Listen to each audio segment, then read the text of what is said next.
Ellia, thank you for joining me on GB Talks. Thanks for having me. I'm excited. I was surprised at how excited you were to come in. Oh, I was just excited because it's a new thing. You know, with COVID, there's not a lot going on, and why not? It's good to hear the amazing things locals do around town because there's a lot of golden treasures here that we do not know about. So, yeah, I was keen. 100%.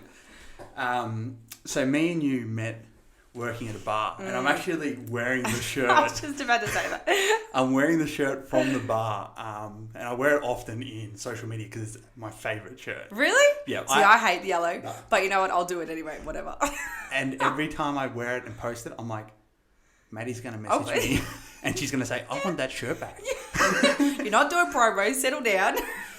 Love that. I'm not giving it back, Maddie. Too bad. She'll laugh at this.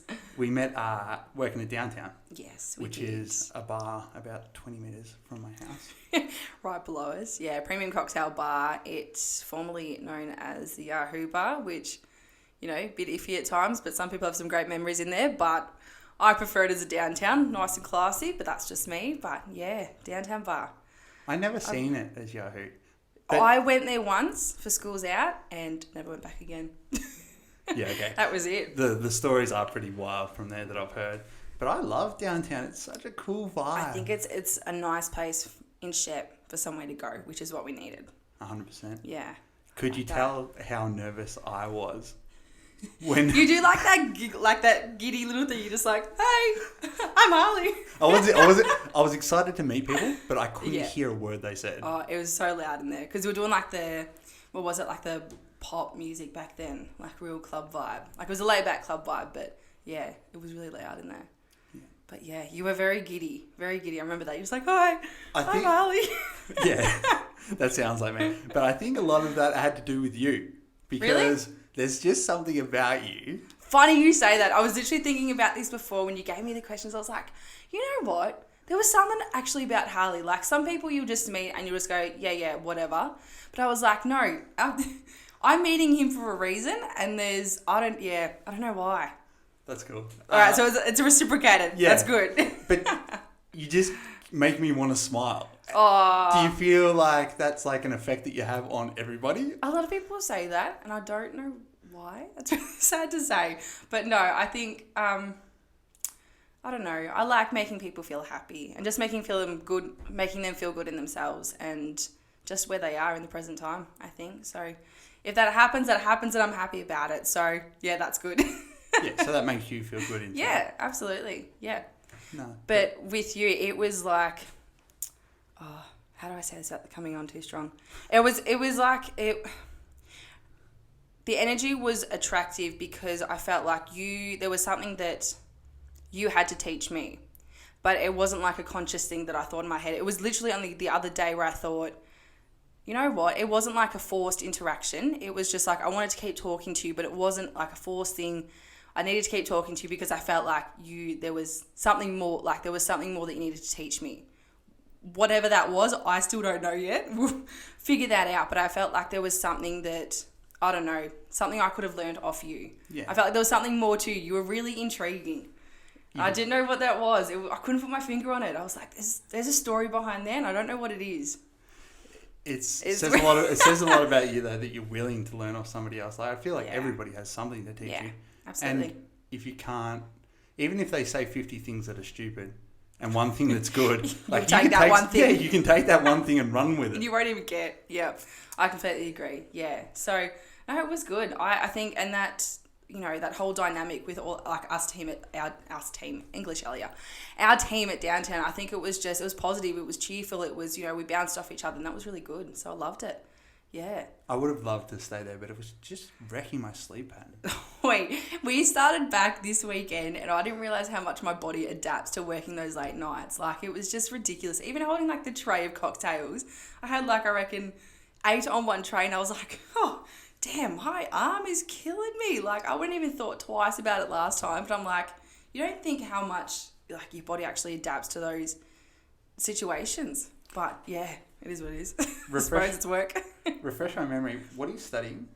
Events management and marketing. So Bachelor of Business.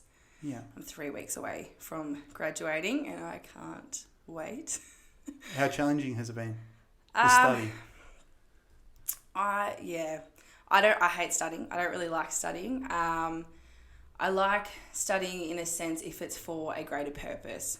And I felt like just because getting a piece of paper that says I can do something wasn't a good enough purpose for me to, commit to it. But, I got through it. It's just something I had to do, which I've done.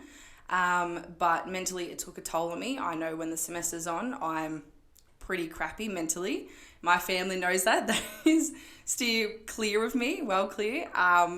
But, I have my coping strategies and all that stuff, but it is what it is. I suppose other students are probably going through the same thing. I don't know if it's a common thing, if it's not. Some people breeze through it, some people don't. It's just, yeah. But for me, I haven't really enjoyed uni. It was more the social interactions that I really loved. I've gained some lifelong best friends from, moving to Res to Bendigo, and then recently moving back to Shep. So it's just been, really good in that sense. But the studying side, I can't wait for it to be done. Are you studying online at the moment? Or? Yeah. So this year's all been online. Yeah. Well, that'd be better than travelling to Bendigo. True. Bendigo wasn't really my town anyway. I felt my home was always here. I know everyone always has that home anyway, but yeah, Bendigo just wasn't for me. I just needed to come home. But online was easier anyway. You can have your own schedule around that. You can do your own thing, work and all that. So yeah, it's been easier. What happens after you get the piece of paper? Oh, mate, Iras just go, yeah, you can do something because you've got that piece of paper. But last week when you didn't graduate, you couldn't do it. So apparently that's what it means. So I'll be on the job hunt now, but with COVID, because it's in the events industry, so I've got nothing.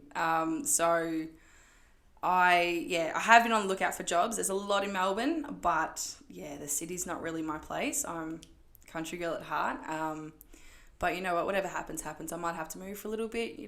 Things will be sent my way, so we'll see what happens. Yeah. It'll unfold exactly how it's supposed to. That's it. You can make it work, I believe. Absolutely, yeah. I'll always make it work, no matter what, but we'll go with the flow. That's just me. We're standing at the bar and... I can already see where we go with this question. we're standing at the bar and we're talking about what we enjoy and what our hobbies are, and then you turn around and say, I'm singing next weekend. And I'm like, just casually. Yeah. The thing is, when, I love this every time because people go, oh, you sing, and you're just like, oh, yeah, I sing. Because, there's people that say, yeah, I can sing, but it's like, yeah, but can you sing? That was me. Or can you really sing? And it was just like, so I hate literally saying I'm a singer because people are like, yeah, but can you? Can you really though? So I'm like, you know what? Yeah, I'm just going to come out with it. Yeah, I'm playing a gig next weekend, and Ali will just make his mind up for himself. It was unreal. I really enjoyed it. It's right up my alley. But I was one of those people, 100%. Yeah. I don't know why. I think I'm a bit of a skeptic sometimes, and I hate that aspect of myself because I know. Yeah. I'm also very hopeful, which is like those two parts of myself fight each other. So if you came to me and said, I want to be a singer, I'd be like, go for it. You can do it. But when I hear I am a singer, I'm like, you're like, can you really though? Really, can you? Yeah, no, that's another downfall of mine. I just feel like exactly because of that. When people say, can you sing? I'm like, I suppose. That's literally what I say. I don't say, yeah, I can, because, I know I can, but then there's moments where I'm just like, but can I really? Why do people book me for gigs, though? That's what I keep thinking, because I'm like, all right, must be all right then. There's always, I don't care how good you are at something, there's always a sense that you're a fraud. It's part of your human nature to feel like that, because it's not even necessarily a bad thing to question yourself. You're kind of calling yourself out and making sure you are Absolutely. who you are saying you are. Yeah. Because you always come back to the fact that you identify as a singer. Yeah. That's who I've been always. I don't remember ever not being one. There's home videos of me at 5 years old just singing. It wasn't a learned thing. It was just a thing. It was literally just a thing. People are like, oh, when did you learn to sing? I'm like, I don't know. Couldn't tell you. Really? Could not tell you. I don't even know where it came from. It just happened. It was just that. I was the singer. That was it. That was it. And I remember your face at the bar when I first sang that first line. I remember looking at you. You were standing there. You weren't even serving customers. You were just going to stand there and you were going to watch me and you were like, this is it. Can she sing? I remember looking at you. You were just like, she did it. She did it. And I was like, oh, my God. I remember that. It was so funny. You 100% can sing. There's no doubt about it. And that style of singing and the songs that you choose and the artists that you like, they resonate with me. And there's something about live music that you just don't get in the studio. Yeah. I would, like, if I'm listening to songs on Spotify, I'll often opt for the live version. Yeah, go on YouTube or absolute live version, the acoustic version. Even on YouTube, I love just watching people do it. Like, I love the emotion that is put into them. Like, majority of the time, like on Spotify, you can hear it through them. If it's not a mastered version. I think that's the main thing. If it's a mastered version, you can't hear that emotion. It's just, it is what it is and that's it. Whereas when it's live, you can hear everything, you can feel everything. It's the emotion and it's beautiful, I think. Yeah. You don't want it to sound perfect. No, and that's the thing. That's the thing. I've worked with a lot of guitarists in my time, and when we're, practicing for gigs and stuff, they're always working on it being like sounding exactly like the track. And I'm just like, no, I don't. Let's just go with the flow. And I'm very easygoing enough as it is. But I'm just like, I just want it to happen. People don't care. I've stuffed up that many lyrics in my life. I've forgotten the first lines of songs about 3 times in a song and people still don't care. Like, it's just the realness of it. And that's, I think it's pretty special. I think it's yeah. So you could always sing. Did anyone in your family sing? Well, my mother would say she could, but let's not tell her that. My dad used to play in a band when he was younger with his brothers. He's 3 brothers. And, he was a little bit of a singer. He played the drums as well, though, so he was a bit of a backup singer. But not really. It wasn't really, it wasn't really a thing. I mean, I've got cousins now that, can sing. A couple here and there, which is beautiful. And I've got, cousins in Melbourne. I mean, I'm Italian, so I've got cousins everywhere. But, I've actually, one of them was one of my singing teachers, actually. I drove to Melbourne every second week. Oh, no, I didn't drive to Melbourne. I was in, year 7? My dad drove me to Melbourne every second week. Every second Tuesday night after school, we'd head to Melbourne. And I'd, do singing lessons with Teresa V. Wow. My cousin. But no one else in the family. It was just me. Is there any Mr. Miyagi sort of things that you could tell our viewers right now about learning how to sing, like wax on, wax off, silly things that you think wouldn't help you practice singing, but they actually do? Breathing is a lot. I still find it now. Like, I was never the one to practice, which is really bad on my end. It was just one of those things, but because it was always a part of me, I didn't feel the need to practice. It just developed. The older I got, my voice just matured, and it would change every single year. Like, my teachers now from in high school, they'll hear me at a gig now and they're like, you sound so different. Like, you just sound older. Like, it just does it itself. So I never really felt the need to practice in a sense. But even now when I still do gigs, I'll catch myself not breathing right, and you don't realise how much it actually affects, your vocal control and, your progression and stuff. And it's just like, oh God, I need to work on that. So, I think breathing, definitely. Yeah, because it wouldn't just be learning the lyrics, it would be learning when to breathe in between the lyrics. I've sang some songs that are just go, go, go, go, go, lyric after lyric, and you're like, dude, I'm going to pass out. And just stop, slow down. Yeah, no, it's ridiculous. It's crazy. I'll chuck on some rock songs sometimes, and the singer would just be screaming for 30 seconds straight without taking a breath. And I'm trying to keep up, and it's I need to take 3 breaths in the time that they haven't even stopped once. I don't know how they do that though. I'm amazed when I hear them. I'm just like, I can't even figure that out.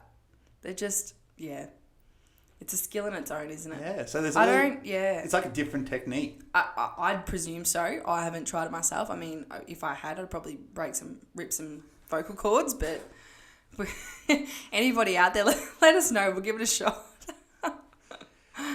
Your folks obviously believed in you then, because they wouldn't just drive you to Melbourne, which was 2 hours away, every once a week or twice a week?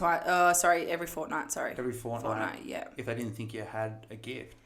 Yeah, I started off at Dilmac Entertainment in Kyabram. Shout out to Liz. I was 8 years old singing nursery rhymes in their studio. Started off there in Kai. Did it for a few years, couple concerts there. I actually did my first solo concert with them, their end of year, and I sang, what was it? A Hannah Montana tune. Can't remember what it was. Actually, speaking of that, that was one of my first embarrassing moments because I forgot the whole second verse. I thought it was the end of the world. I was like, what have I done? People know that I can't sing. People know that I don't know the lyrics. Mum was like, it was Hannah Montana, chill. Like, it's okay. And I'm like, oh, okay. But yeah, no, it was, started off there. God, that brings back some memories. But yeah, then I headed to Melbourne every second week for about 2 years, I reckon. Stopped when I was about year 9, and then we thought we'd just call it quits. Oh, the business shut down as well, but I think I was ready just to progress my own way, I think. Yeah. So yeah, no, they have believed me a lot. They still do. Yeah, they're good. They're good eggs. And you would have mentors that aren't officially your teachers that would help you with your style, and like you would kind of lean on them to see what they thought of that last gig. Yeah, absolutely. A lady that I work for, Jamie Lee, JL, we call her the Queen of Shep. You probably hear a lot about her in this podcast, actually. But she also sings as well. I work for her events. I work in her shed and all that. So she is very honest in a sense that she'll tell you. She'll let you know how you're going. And I've always appreciated that. And all the local musicians that I've worked with, I've always told them, I said, you need to tell me if I sound like crap, or tell me if there's anything I need to change, because I never wanted to be that person that thought I had it all down pat. We always sing different when we hear ourselves, and it's always completely different when somebody else hears you. So I was always someone to, have people give me feedback, tell me, like, if I sound like crap, tell me not to go on stage. Like, I need that. Like, I need people to be honest with me. So yeah, there was a lot of people. I can't think any off the top of my head, but JL has always been one, because I've played a lot of her gigs as well, musically. And yeah, she's always been one like, you nailed that. I was like, thanks girl, thanks. Have you ever received any like specific feedback from somebody you looked up to, or even somebody in the crowd that's stuck with you? As in, like, positively? Yeah, of course. Oh my God, there's a lot of people. Because everyone will tell you do a good job. Yeah, absolutely. But there's some people you're going to touch more than other people. Yeah. I think my family's a big one. They've always supported me. They're always there at my gigs. Oh, golly gosh. There's a lot of community members out there that I honestly don't even know their names. I see their faces in the crowd and I'm just like, hey, it's you again. And they're just like, hey. And I'm like, we don't even know each other's. I mean, you know my name, but I don't know you. They've always come to a lot of my gigs, as well as, a lot of community members come up to me and they're like, oh, you're so-and-so. And I'm like, and you are? Sorry. People forget that I don't see people. They see me. They know who I am, but I don't see them. I'm like, you're just faces in a crowd to me. As bad as that sounds, but I'm like, I see, a few hundred people in a gig. I'm not going to remember everyone's. I'm just like, sorry, you are again. But it's a good thing that they, come up to me and they let me know that, they're loyal and they, follow my gigs around. And yeah, it's good to hear. It's good to see. Do you feel like because you have this skill, you have an obligation to the town to perform and make people feel good? Yeah. Do you ever think of it like that? Because that's... Yeah. It's a bit of a responsibility, which is something that you take on proudly. There is.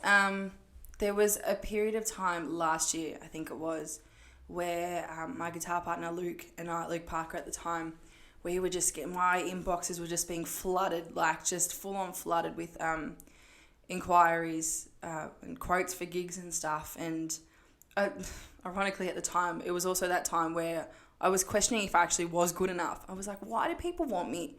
Like, I don't even like, I even said before when you put the mics on, I hate listening to myself. I was like, why do people want to book us? Like, we just play covers. Like, we don't even do original stuff yet. What answer did you come to? You know what? I thought, It's typical. People won't book us if we're not good. Like, at the end of the day, that's it. I still love it. I'll still do it. I'm still playing gigs, so that's got to count for something. So, I'm sorry, I forgot where we were going with that question. That's right. Do you feel like people fall out of love with it often? Other people in the industry? You go through stages. You definitely go through stages. I haven't... I was going to say, I wrote a song back in year 7, but let's not go to that. I haven't written any songs Sing just yet. No. Oh God, I don't even remember it. I reckon I uploaded it to my YouTube channel back then because I thought I was going to get famous and meet Justin Bieber, but no, let's not go back there. But yeah, no, a lot of people that do write songs, they go through phases. Sometimes it'll just happen, and other times it'll be months before you actually get a line, a proper sentence out. So even in that sense, there's some months where I'm just I want to do gigs. I want to get back into it. And ironically, it's usually in summer because the weather is warmer. That's what I'm looking for. The weather is warmer. It's a cool vibe. I love it. But then there's also moments where I've actually been at gigs, and if the vibe is crappy, I get it in my head, and it's a bad habit that I have, but I get it in my head. I'm just this is crap. I want to go home. And then all of a sudden, it's projected in my voice, and I physically sound really bad. I don't have the control. It's not coming out. It's just not happening how I want it to. And then it gets in my head again. I'm just that's it. I want to go home even more now. Just get it over and done with. So you definitely go, back and forth. But it's definitely a mind thing that I personally need to work on. But yeah, no, you definitely go through phases. Yeah. What you just said definitely resonates with me. You perform to the level of your audience. Yeah, definitely. I walk into the gym some days and nobody's in a good mood. It's I don't perform as good as a coach. Yeah. If I walk in and people are high-fiving, getting pumped up, hitting PBs, I will be the best coach in the world that day. You're on a high. You're yeah. Actually, we had just reminded me. We had a gig like that at the Winter Sessions, who it's put on by Jamie Lee and HD Production as well. Winter Sessions, when was it? I think it was 2 years ago. It was the best gig we've ever had. It was a 50 minute set. And when I was playing with my guitar partner, then Luke, we always played, what was it? Valerie, Amy Winehouse, and Lover Lover at the end. And for some reason, Lover Lover always got them on their feet. It just got them. And I remember that night, we literally, once we got to those last 2 songs, we had the whole room up. The whole room was up dancing. People were singing, and it got to a point where I wasn't even singing. It was literally just the crowd. I was you guys sing it. I was putting the microphone out. I was they were singing it. I wasn't even trying anymore. We were just there being the background.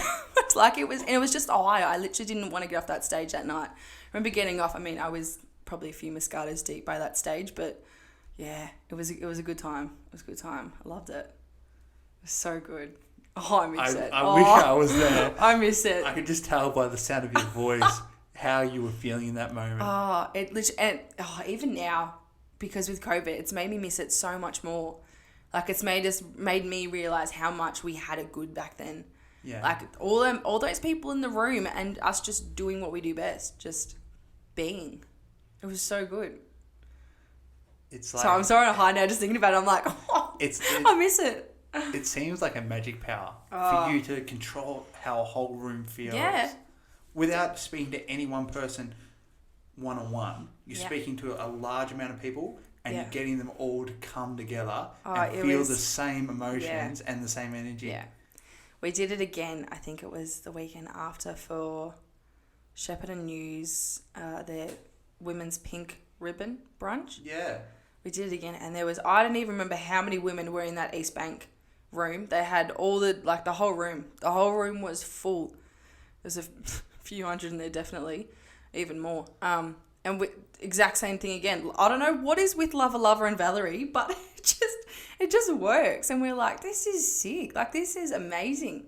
I've always been one with interacting with the crowd. Yeah. So, that also contributes to it massively. But it's amazing that you're in control and you can definitely control the room how the vibe goes. You can either bring it right down, which some gigs I definitely have, and then other gigs you're flying. You just never want to get off the stage. Are they the two gigs that you're most proud of? I think so. Those two were definitely a milestone in my life. It was just it was a moment where I was like, yeah, this is why I'm doing what I'm doing. And then, I mean, there's always been other gigs where I've loved doing them and I've continued to love doing them, like the winter sessions and Secret Garden gigs, also done by JL and HD. I told you you'd hear a lot about JL, but they happen every winter and every summer. And those gigs are my favourites to play. I mean, Hugh Drum is an absolute legend on the sound. He always makes me sound better than what I am.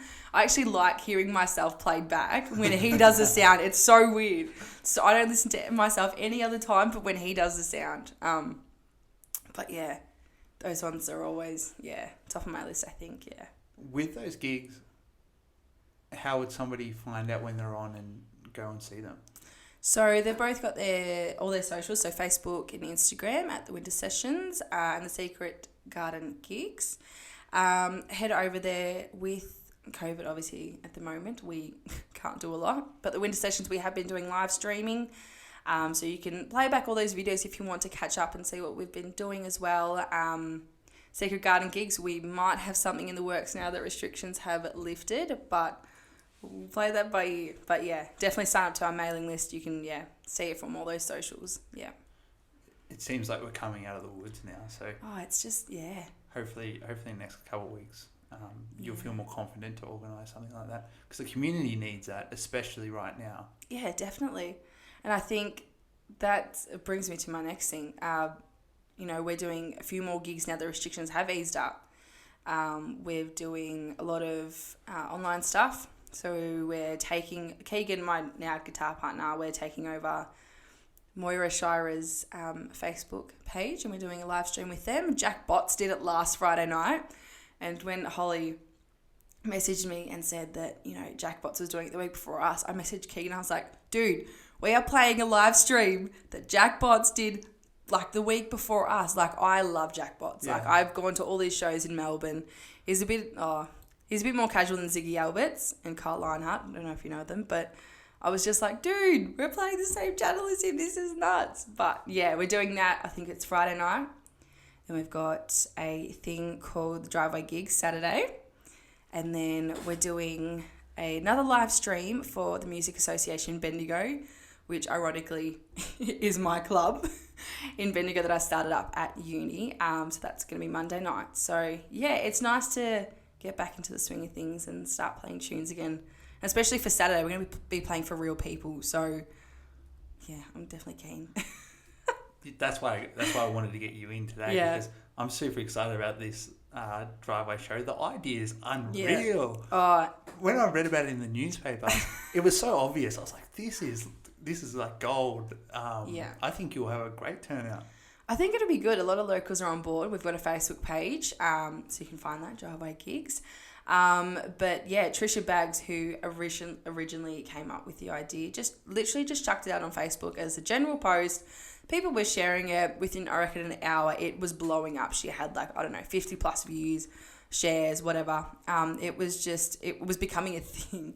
And so it's okay because a local community member is actually organising it. So the expectation there isn't like it's a full-on event.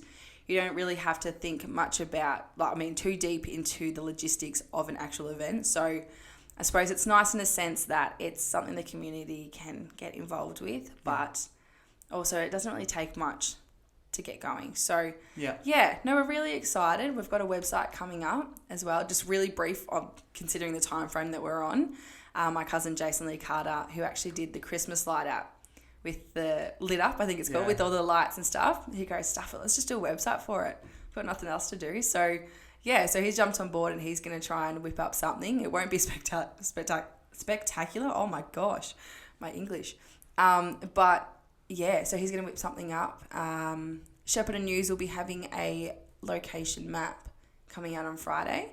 Yeah. And then, you pretty much just drive around, do your thing. Yeah, so the idea is to drive from driveway to driveway, or can I just come and just watch you? You can just go wherever. You can sit there for the whole 2 hours, so it's from 7 till 9 p.m. Yeah. You can sit there for the whole 2 hours and just watch whoever you want to watch. Or you can drive around to the different locations and see who's there and just get the community members back into full swing and interacting. And, now that the warmer weather's warming up. Yeah, that makes sense. It's nice to be doing things again. So, yeah, I'm really excited. What address are you playing at? Are you allowed to disclose that? Kings? Is it? Yeah, it's Keegan's place. So hang on, I'll get it up. I'll get it up. You better let the people know. It is. I'll do. It is Kingsway. King Street. Oh my goodness, 46 King Richard Drive. You're onto something there. Yeah. So it was King something. 46 King Richard Drive. Yeah, Saturday. Beautiful. On that note, happy birthday, Keegan, for the other day. Oh yes, 23, big 23-year-old. Hopefully doesn't grow any taller. You can obviously do a whole show with just two people. Have you ever been in a band? I'd love to be in a band. I love the full elements of everything. I love it.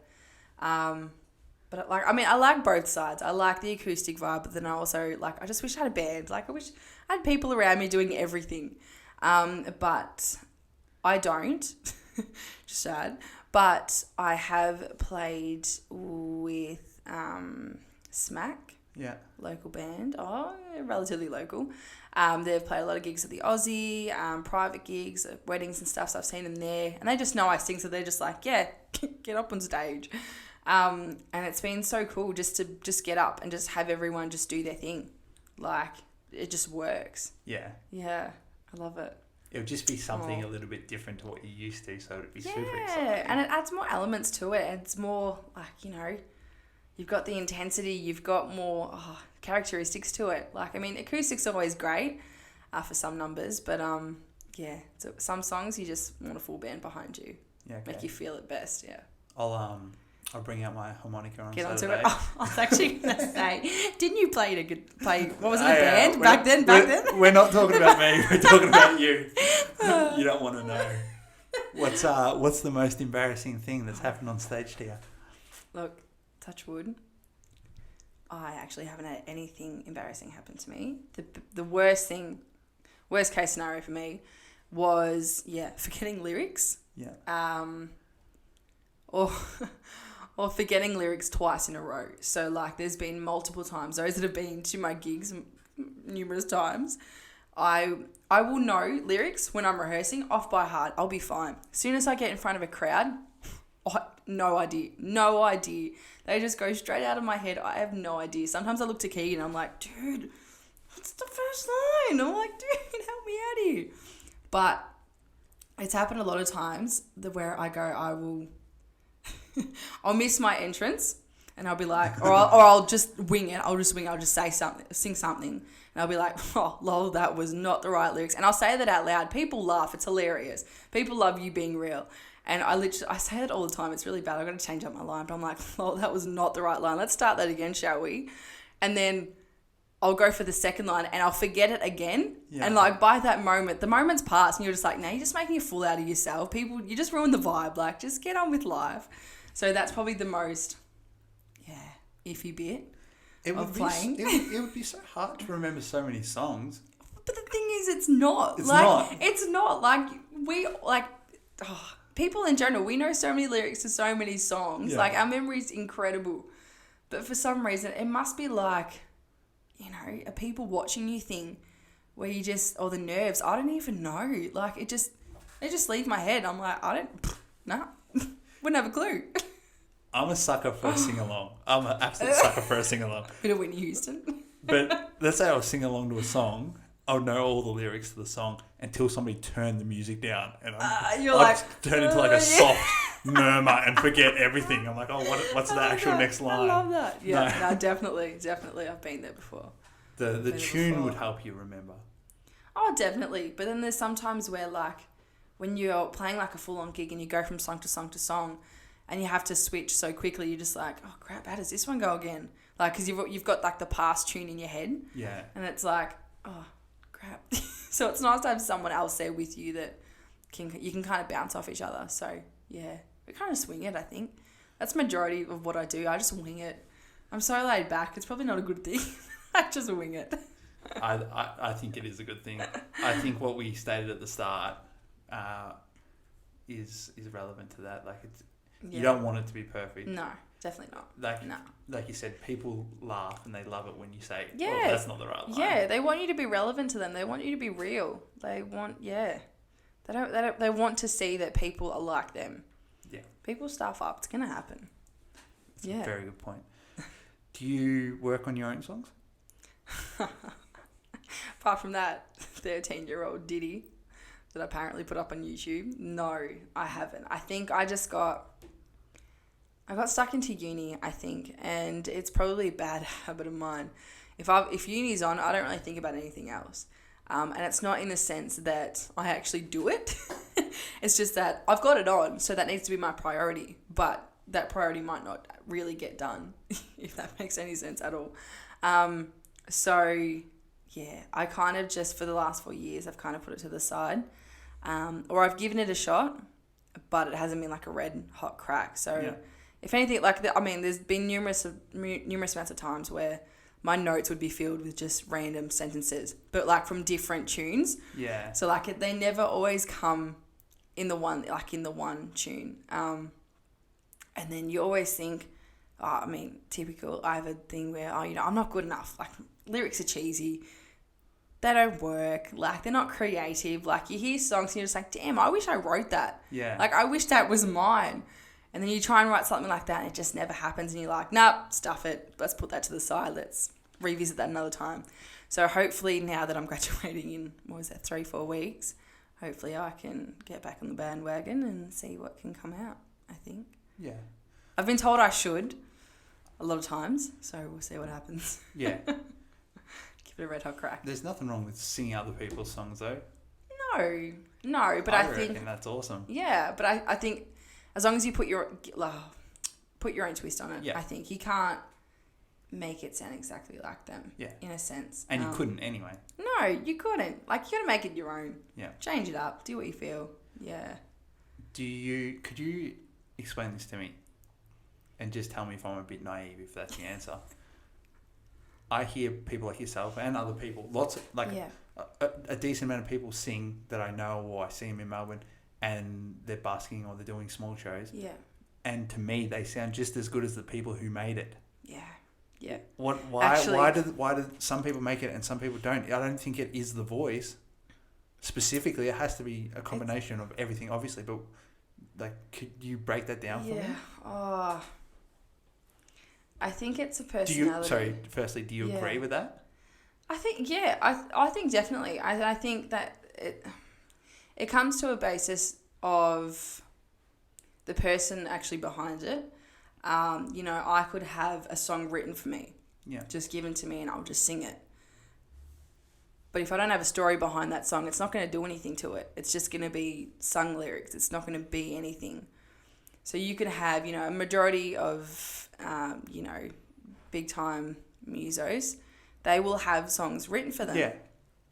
And all the pop songs, all that stuff. A few years ago, it was really bad. You were just getting songs, like song after song, that just didn't mean anything. Like, you just had a person singing on it. Yeah. That was it. Now they're getting a bit more emotion and feeling behind them, which I love to hear. But I think, someone that might cover it might do a completely better job because they do have that story behind it. They can put more emotion and feeling into it instead of just a voice on a track. That's it. So I think it's the person behind it that makes the difference altogether. Yeah. Who are some of your favourite artists right now? Oh, God, there's too many. I never have one. I never have, one specific genre. Yeah. People hate me for this, especially when I was at uni. I'd play my country, all the time. I love my country. You don't sing country though, do you? No, because I haven't found any guitarists that like country. Everyone hates it. I don't know why. But, I love my country. I do love my country. Bit of, Blake Shelton and all that stuff. You can never go wrong with Shania Twain.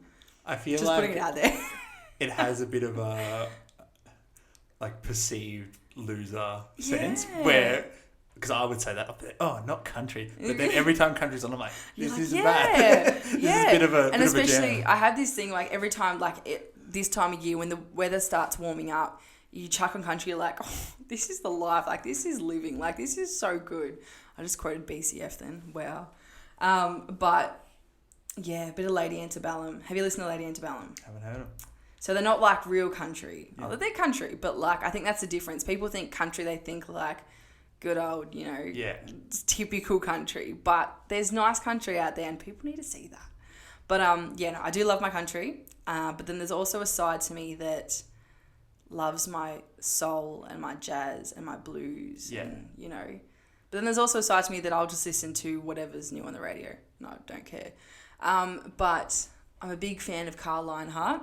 Yeah. People that know me know I'm obsessed with him. I reckon I've gone to about 6 of his shows. I've gone to all of his Melbourne shows, actually, in the past 2 years. Yeah. Which have been 5 or 6 shows. And then Alan Stone, he's weird. He's a weird looking dude, but he has the voice of just a soulful woman. Like, it's just, it's weird. But he's the whitest person, like long white hair. Like, he's just, it's just funny. It's like weird to see. But he's incredible at what he does. What else? Who else? Oh, God. I'm loving Shannon James at the minute. Yeah. I saw her when she supported Carl Lionheart. And she only has a few tracks out on Spotify. She's actually released another 2. But, yeah, I'm digging her at the moment. She's real cool. Yeah. She's real cool. Leon, Leon. My gosh. Yeah, she's killing it too. She's real good. There's something about it. It's like she doesn't sing. Yeah. She doesn't, like, she doesn't really sing. Sometimes she's just talking and it sounds like she's just singing. So weird. But I do sing a lot of her songs at my gigs. Yeah. So, my range just varies. Like, it's so ridiculous. People are like, oh, who do you listen to? And I'm like, don't even ask me that question unless you want to stay here for like 2 hours. But I think that's good. Yeah. You've obviously given it thought and you actually do really enjoy their music. Yeah. If I can ask you a question like that and you can answer it the way you have, those people should be proud that you're one of their fans. Yeah, absolutely. Absolutely. Yeah, I love that. That leads us to our 2 last questions. Who inspires you locally? Who inspires me locally? Typical. Typical. Everyone inspires me locally. Like, everyone that I meet, like you said, everyone's got something to teach. But JL, sorry, I'm mentioning you again. Sounds like I'm obsessed with her. It's so bad. But I work with this woman like all the time. I work for all her events. I work in her shed. Now with COVID, I'm organising her shed while we've got all this time on our hands before the event season hits. And we've got a lot to do with each other. So I think she inspires me locally as a person, and as well as a community member and in the events, because obviously I'm studying it, learning off the best. I think she's got a real story behind her that a lot of people don't know. She's a great community member as is, and everyone knows that she puts on amazing events, but she's a hard nut to crack. But when you crack it open, she's incredible. I love it. Yeah. That's a great answer. Yeah. Who do you want to see on the show? Oh, stop. Last one. Give it to her. JL, dude. I'm not obsessed with her, I promise. No, seriously. Like I said before, there's more to her than just the event side. Well, I'm intrigued. I'm very intrigued just from what you've said already. When we first met, I disliked her strongly. Like I said, she's a hard nut to crack, and she can come across a bit, hard at the start. But once you get to know her, she will give you the world. She will do everything for you. She is a true, strong community member. She will go to the ends of the world. Is that what I'm trying to say? Oh my God, my English is bad today. For anyone of this community, she does so much, and majority of the time she gets very she's very underappreciated. I mean, she gets appreciated by her close ones and the team around her, but community-wise, a lot of people don't know, but she's a true gem. But there's more to her than just the event side, and I think she, as present as she is in the community, she still has a lot to teach, and there's a lot more that people have to learn off her. And also a lot of like older community members, I think too. We hear a lot of young people, and it's great to hear what they're doing, but the oldies, whatever you want to class that generation as, I'll leave that up to you. But they're not done yet. They've still got something to say. 100%. Yeah. Anyone who's older than you has lived more than you, so they definitely have something that they can tell you. And they've all got so much different stories. Like even off my nonno, he migrated here at 19. I'm thinking 19, mate. What was I doing at 19? I don't even remember. I was probably partying every weekend. Wouldn't have a clue. And he moved halfway across the world with no one for a different language. It's just, I think they've got so many stories behind them, and each one is different in their own way. And I think we've got still so much to learn from them, and we take that for advantage majority of the time. They're the only generation that will tell those stories. Yeah. Because we won't get an opportunity to do that ever. No, definitely not. So, I would love to get some older people on here as well, because I definitely agree with what you've just said. Cool. Again, Driveway Gigs this Saturday. 7 till 9. Can you remember the address? 46 King Richard, I think it is. Is it? Yeah. Did you write it down? I'll see you there. Yeah, beautiful. I hope people who have tuned in will pop by. So excited. Thanks for having me. Thanks, Ellia. Bye.